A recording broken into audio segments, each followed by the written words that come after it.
सर्दीमुळं थोडंसं आवाज बदलल्यासारखं वाटते.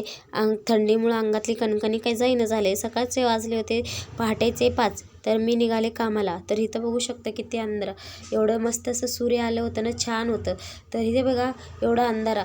फक्त आमची सावली दिसत होते त्या अंधारामध्ये. आम्ही काही दिसतच नव्हतो. हे बघा आमचं चेहरे असं झालं. ते झोपेतून उठलं की तोंड हातपाय धुतलं की पळायचं.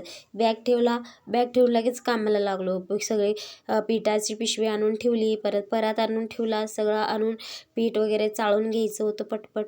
म्हणजे पहाटेचं 5 वाजता झोपेतून उठायचं तसं एकतर नकोच वाटते थंडीच्या दिवसात, आणि जायचं म्हणजे त्याच्यावरचं असते. त्याच्यासाठी तरी पण उठून जावं लागतं. नाही गेलं तर मग सगळंच अवघड होऊन जातं. मग इथं पीठ चाळून घेतला. 5 किलोची पिशवी होती. त्यातले 5 किलोची पिशवी 80, 90, 100 चपात्या करावं लागतं. तेवढं चपात्या उरकून एक 5 किलोचं पोतं सगळं असं पीठ मळून घ्यावं लागते. इथं सगळं चपात्या बनवून घेतल्या. इथं डब्बा भरून आम्ही आलतो. चपाती का बनवलेलं दिसलं नाही तुम्हाला. तर चपाती डबा भरून घरी आलो. तर वरण होता, पोहे होता, मूग होता, वांग्याची भाजी होती.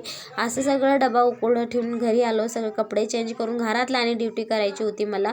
तर इथं बघू शकता कडाप्यावरची सगळी मुलांनी भांडी अस्तव्यस्त करून टाकली होती. ते सगळं व्यवस्थित करावं लागतं मला. भरपूर अशी कामं पडलेली असतात ना तिच्यामुळं. तर सगळं घरी आल्यावर घरातली कामे असतात. आजचा व्लॉग कसा वाटला ते नक्की सांगा. चला बाय.